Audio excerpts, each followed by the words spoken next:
Good morning and welcome to Gulfstream today. Brian Naddle, Samantha Perry with you on another absolutely beautiful day here in Hollandale Beach. You get a look out over the turf, the Tapeta, and a fast main track as well. And the week after Pegasus World Cup, and I'd like to, if I could speak for you, it didn't disappoint, that's for sure. No, not at all. It was a lot of fun. Definitely still feeling it today. But Well said. yeah, but it was a lot of fun. Yeah, 13 races culminating with the $3 million Pegasus World Cup Art Collector was so good. And then, of course, on Sunday, we paid out the Rainbow Six over $6.2 million in new money bet. I always say the over, and that exceeded even my expectations. So we paid that about $6,000, I think, to all the winners out there. So what that means is we start anew today, and if I know you are familiar with racing down here at Gulfstream Park, that will build very, very quickly. Starts in race 4. Ron's got a ticket, so we'll be out a little bit later with that. A good sequence, again, a firm turf course here today.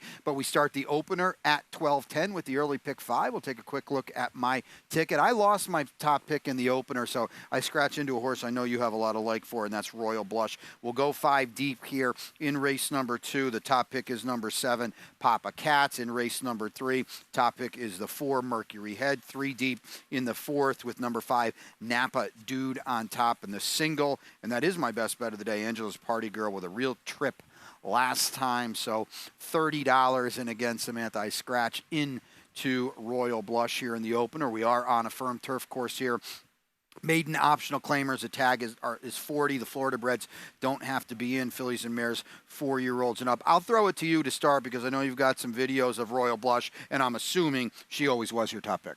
Yeah, she was indeed. And this is a filly that she runs very, very hot. And I wanted to show 2 different work videos because the first work video we're going to show is before she ran on December 15th. Ooh, You wow. see how I can even see that. Exactly, yeah. You see how washed out she is here. Okay, this is her pre this race.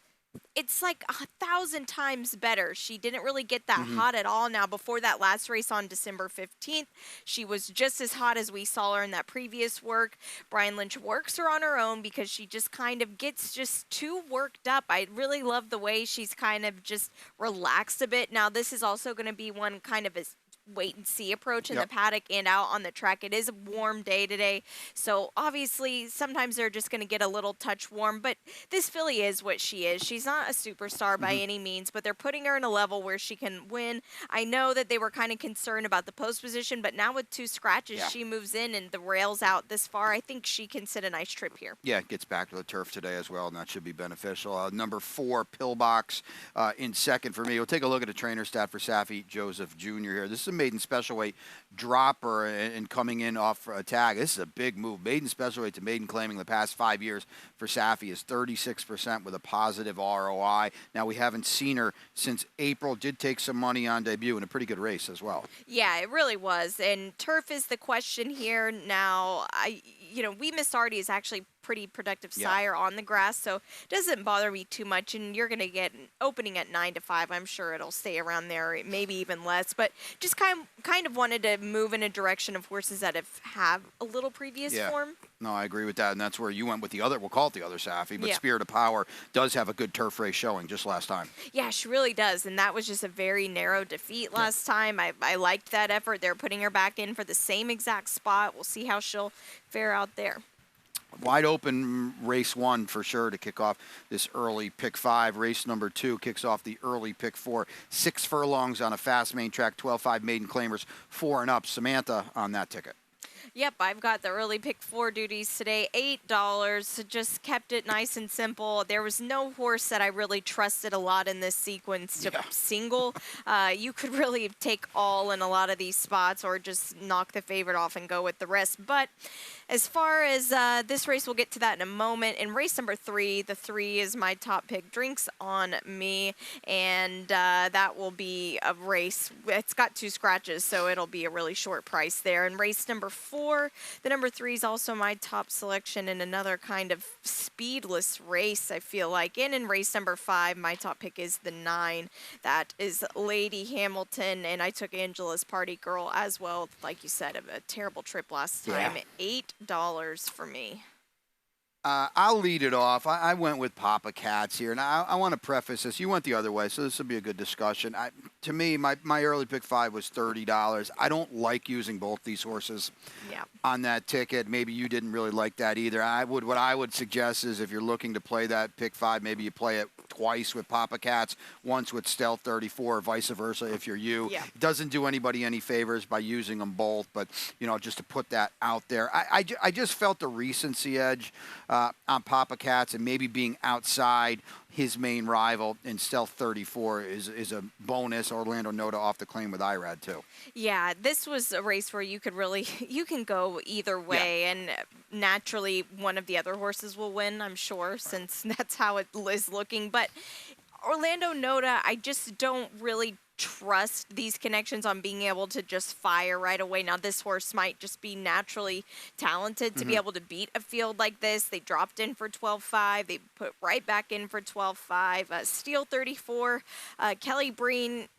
This isn't a horse that usually he would have in his barn here, but I could assume Linda Rice brought this horse over here and gave Kelly Breen to run here. And, I don't know, 3-month layoff, hasn't really shown much, but taking this big drop, and maybe I just thought there was a little more back class. Yeah, huge drop here, and you're right. Those are races at Belmont, at Aqueduct, that are just so much better than these. And you're right about, because Kelly saddled that horse.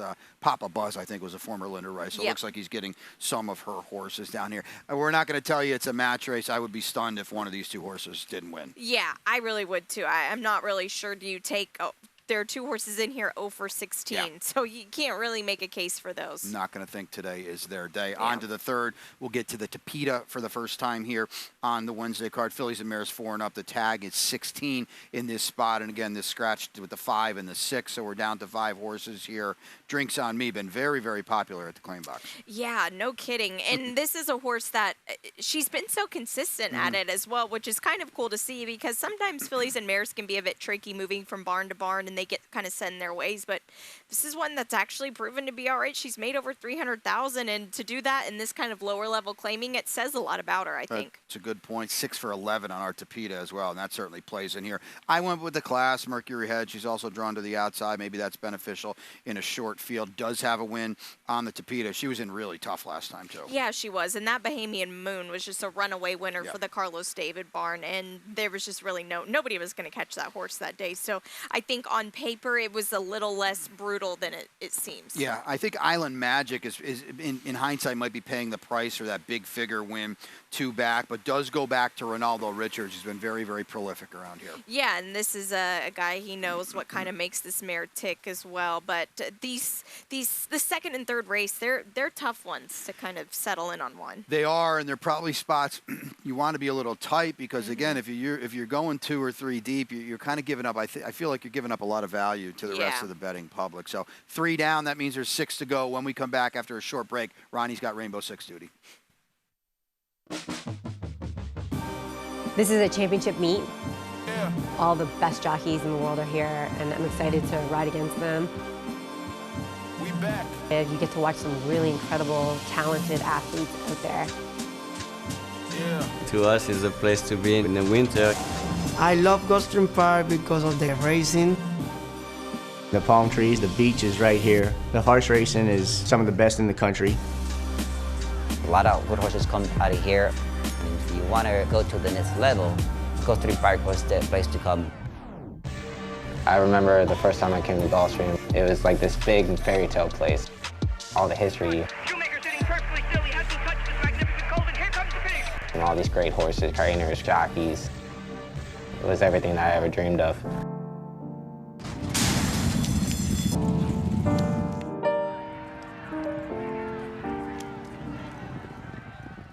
And welcome back to Gulfstream today. Brian and Samantha with you on another beautiful day here on a Wednesday 9-race card as we get another 5-day race week. We said at the top of the show we paid out that Rainbow 6.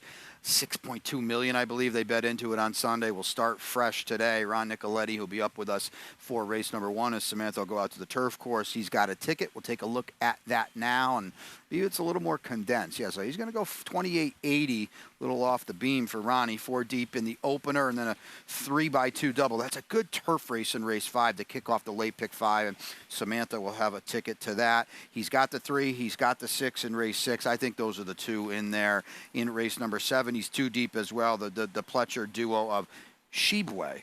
Shibwe, yes. Shibwe, Yep, I was going to tell right. you if you didn't know. Well, all right. Ronnie was on the ball there. And Expect More, who Samantha's got a replay for. The single is Andy won. Oh, my goodness. Can we run straight one of these times? And then 3 deep in the finale. And he's got 2, 4, and 5. That's a 2880 sequence. And sometimes when we handicap these things and it looks like it might be there for the taking, it blows up. I felt, we'll get to it as well, but I felt this might be a sequence where you could be a little tight with it. Yeah, you really could. And I actually like playing these on the day where it pays Agreed. out. And sometimes it's just some people forget about it, I feel like. No. And so jump on in here. Right, absolutely. And these are the days where, you don't have to have 5, 10 to 1s to have a chance at a sweep as well. So we'll kick it off in the 4th here. A fast 1-turn mile on the main track. 3-year-old 12.5 claimers. Number 3, Antillion for you. Yeah, I'm so glad I didn't have to start off a ticket with this race because I wasn't sure where to go. There's absolutely no speed in this race. Whoever can get on the lead, I think they're going to take it. So when those gates pop open, watch for that. But Antillion?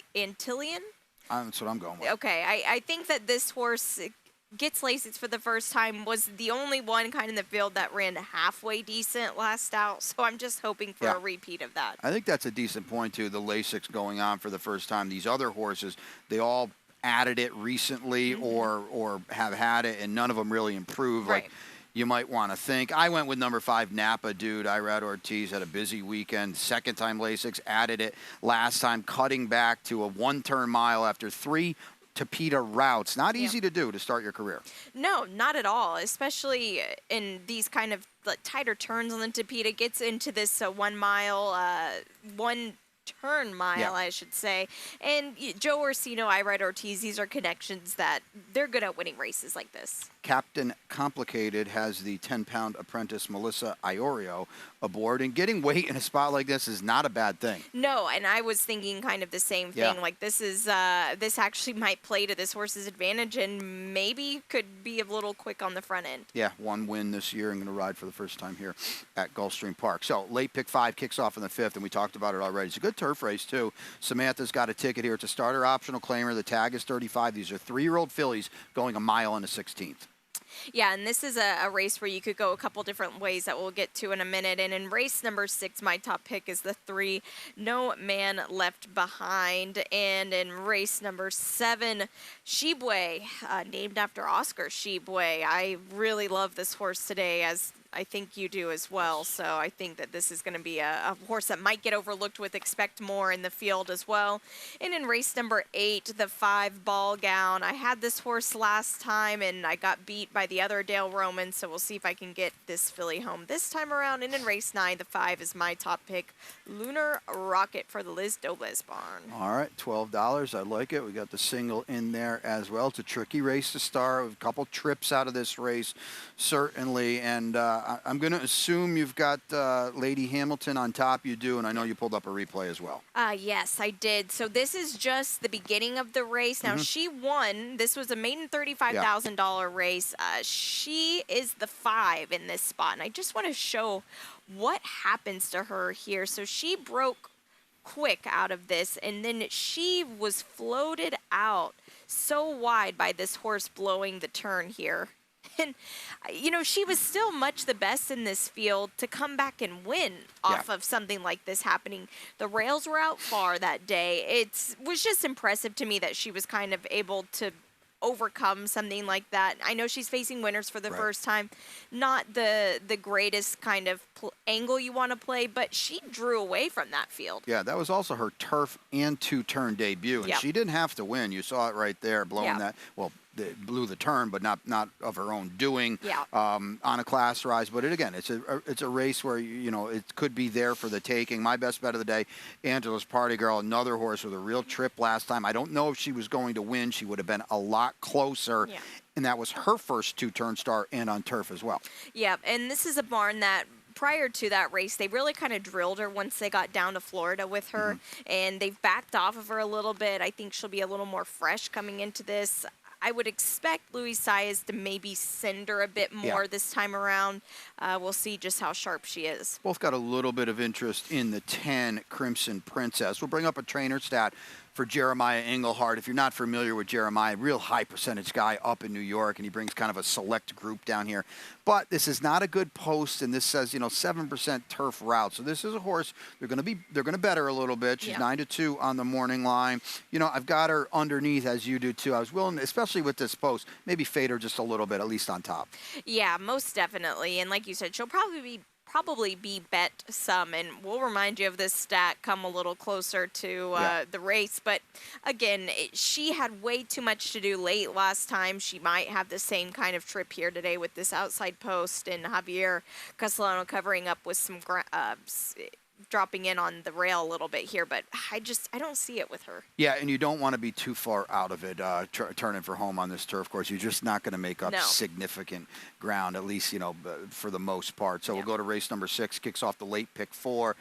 I've got a ticket here. It is a complete pyramid. We'll take a look at it here. 3-6 in this race. There's the single. I'm with you. Shibwe in race number 7. 3 deep in the 8th. Top pick is Andy 1. Last time for me and Andy 1. We're not hanging out anymore if she cannot get it done today. And then I'm just throwing the dart at the board in race number 9. It landed on the 7. Just Call Ray, my long shot play of the day. $18 if I can get alive in race 9. Maybe we can root for a little bit of fun there and a little bit of chaos. Back to the 6th here, and No Man Left Behind. Exalta's going to be a short price favorite. Did you go there? Okay, you went with me at least. So we'll talk about No Man Left Behind first. I thought this horse had a real trip 2 back. Didn't do a lot of running last time, but the drop here has got to play. Yeah, it really has to, and something's got to give finally with this colt here. I like the fact that he's getting back to the Tapeta surface. He won on it the last time he ran on it, and it was for this 12.5 level. So they jumped him up a little bit. It's not that he was horrible, but he's on a claiming $20,000 horse. On the turf, I agree with that totally. And here's another one too now. So here's where I switched this around. I looked at this race, I said, oh, Exalt's going to win. He's too good for these. Well, let's take a look at his stat now for Mike Maker, who just won the Pegasus World Cup Turf on Saturday with a tone. But this is first time to Peter routes at Gulfstream. This is a sizable sample for a guy that does everything well and in the teens. 2 for 36, 6%, 7-5 on the morning line. I said to myself, you know what? I'm going to use this horse, but I wouldn't want to take a short number, and I wouldn't want to single either. No, yeah, I agree completely. And this horse has never ran on the Tapeta before, so you're taking a really short price at something you've never asked him to do. And he's 7 years old. You kind of already know what he is at this point. I agree. 2 for 18, 5 seconds as well. I do think they do own a decided edge on the rest. Super Legacy, if nothing else, has got some Woodbine Tapeta form. Yeah, and has at least a start over this track already. Granted, that was on the turf, though, but maybe has like a little bit more fitness in is what I was thinking, taking a pretty big drop in class, and we'll see how he'll fare out. He might be some speed. Please Call Me Back's got Irad Ortiz for Caribbean. If you're not familiar with her, a high percentage steeplechase trainer who can win races on the flat, much like her mentor, the master, Jonathan Shepard. So maybe take note of that as well. Into the 7th here, and this is a good one. It's a maiden special weight. Now, don't forget, this is a 1 mile and 16th for these 3-year-olds. That's the short finish line, short stretch run, and we got, all right, no replay. Now, you named after, Shibwe is named after who? Oscar Shibwe. He plays for Kentucky basketball. Oh, sure. Yep. Okay. So well, there we go. He's a power forward. I think this year he'll be in the draft. Yes. So, okay. So there we go. I think they're expecting him to be one in the 2nd round of draft picks. So we'll see. It's kind of cool. I had to look that up. Don't worry. I didn't know that offhand. I gotcha. To beat Kentucky basketball, it's been a rough year. Yeah. Not as bad as Louisville, but a rough year. But anywho, so this is first time, Todd Pletcher here. We'll take a look at a stat here on this one as well, because it falls into this. First off a trainer switch, dirt routes at Gulfstream, 38%. The ROI is not big. This is a Hall of Fame trainer. We kind of get that. Source was okay for Rudy Brissett back in October. Going to make his first start now since then. Yeah, and this is a colt that I was looking at the replay of this, and I thought, oh, I'll show this replay, but it would have been pointless Yes. because Extra Anejo, the monster that he caught his second out, just ran away. We would have seen him for about 2 seconds running second. But he was very well clear of the rest of the field, which you do like to see here. This is a very good-looking race day colt. Usually the race days, for example, White Barrio is a race day. They're a little smaller, almost, I don't want to say cheap-looking because that's the wrong word, but they're just are a bit unassuming. This is a nice-looking colt here. I love the way that Todd Pletcher gets these horses ready off of these kind of layoffs, and expect more. He wasn't going to win that. I mean, show the replay, and he to me he had to win last time, and he wasn't going to win at 3-5. Yeah, exactly. He was all out. Now a little bit prior to this, he kind of bumped around a little bit, Jungfrau, and yeah, like you said, he had every chance to win here. And he didn't. And Jungfrau galloped out 5-6 lengths past him. And so it's just, now I will say, December, that time that Pletcher Barn was kind of in a little bit of a sleep mode, I should say.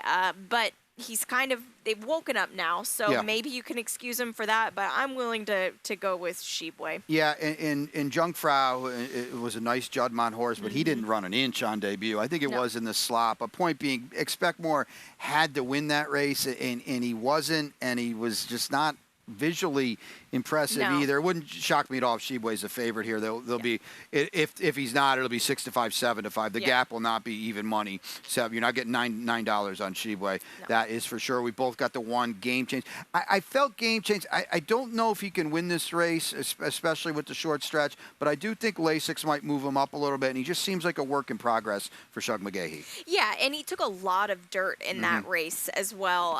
Just really got shuffled behind everybody, and although that was a 7-horse field, he managed to get dirty between all of those 6 runners in front of him. So I think he maybe will have some upside. Unfortunately, he gets the one post here, but, you know, it is what it is. You got to show speed at these. If you're not familiar with the short stretch finish line races, you need to show speed, because what happens is you wake up off the far turn, and if you're 4 or 5 lengths behind, you're just not going to get there. You're going to simply run out of room. So that's a good one. I think it's a race that probably the winner funnels into the Fountain of Youth in 4 weeks from Saturday. So on to the 8th. We're back on a firm turf course here on a 9-race Wednesday card. These are fillies and mares, 4-year-olds and up. The tag is 35. It's a 2L number 5 ball gown for you. This is a tough race. You could really go several different directions. Yeah, you could. And ball gown, this is a filly that I really liked last time. She was trying 2 turns for the first time, and everything about her pedigree just screams going 2 turns.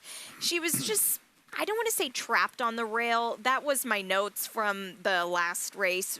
I would say just more kind of blocked on the rail. And sometimes fillies don't like to be caught inside like that. She drew an inside post. Now she's got a few more options. I don't trust Andy 1. Well, I think that's a good point. Let's bring up the replay, guys. I had her singled, and then I went back and looked, and I said, and I don't mean this in a disrespectful way, I don't really know if she's any good or not. That's the other thing, too. Yep. It's not like she's got huge, fast figures, but there's no doubt. Boy, I'm not going to tell you she was going to win this day, but she was going to be on the line. She's the 2-horse here towards the back, and it just really no fault of Jose Ortiz. It's turf racing, and this is what happens sometimes. You've got no seam, you've got nowhere to go, and she's just bounced around and looking for a seam, trying to get out here, and he can't get out, and look at him idling, and now she's going to finally tip out, and then it's just too late, and you can't give up first run like that, especially when you're talking about $35,000 claimers. She would have been right there. Does she win? I don't really know. I would have taken a shot at it, but okay, you saw it, but with that being said, and here's the other thing we haven't mentioned, and I know you agree with this, she's also a horse that's starting to be her thing every time. Exactly. Now. Yeah, it's like she wants to find that trouble to give herself an excuse. These horses are a lot smarter than we think they are sometimes. And you see when she finally did, she looked like she was full of run, but then when she finally had the hole open up, she said, nah, I'm just going to stay here and just cruise it out. So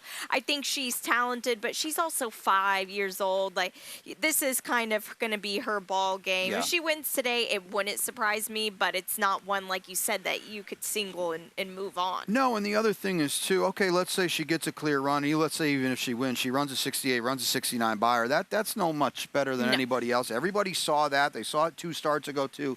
Irad is here. She's 3-1 on the morning line. That's dead solid, and she's probably going to be a little under that because everybody's going to bet these connections and off that trip. So, I put her on top, but I went back and I said, you know what, I'm also going to use Built Different for Jose D'Angelo, who's taking a huge class drop back on the turf. Yeah, and they're putting the blinkers on this filly, and Jose D'Angelo, he's good at spotting these horses in places like this.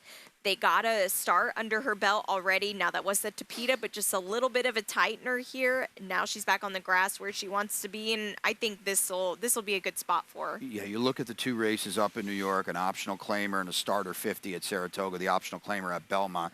That is a month better than what she's facing. Yeah. The only worry I had with her, I would have probably put her on top and maybe singled her. She's run well on the Tapeta before. She was 14-1 and didn't run very well last time, and now she's in for 35. So. Yeah, you kind of, and they'll bet these horses as well, which is kind of concerning. They didn't bet her last time. I agree. We'll move on to the finale here on a 9-race card. We're on the Tapeta. These are 4 and up, which have never won 2. The tag is 20. I kind of hinted and joked at it a little bit. The dart landed on the 7, but as you can see with Samantha's picks, we're all over here a little bit. Luna Rocket, I did have in second. I think is a must-use, even though he's facing winners for the first time. Yeah, and I think that his barn mate, the number 3 naval officer, is going to just set the nice speedy trip for Lunar Rocket to just stalk and pounce. And Liz Dobler, she kind of went through a little bit of a slow streak. She had a win last weekend. Get her a win today, I hope. She's a major player, and you make a good point with the stablemate too. You know, they have differing running styles that could bode well. I took a shot with Just Call Ray. It's not a huge sample for Jeff Hiles, but he is 4 for 16. Route to Sprint. It's a barn that I've kind of been impressed with seeing for the first time down here, putting horses in spots where they can win. I don't know if this horse can get at 5.5, and this is a snappy, sharp 5.5. But boy, this horse has got a lot of back class in Kentucky.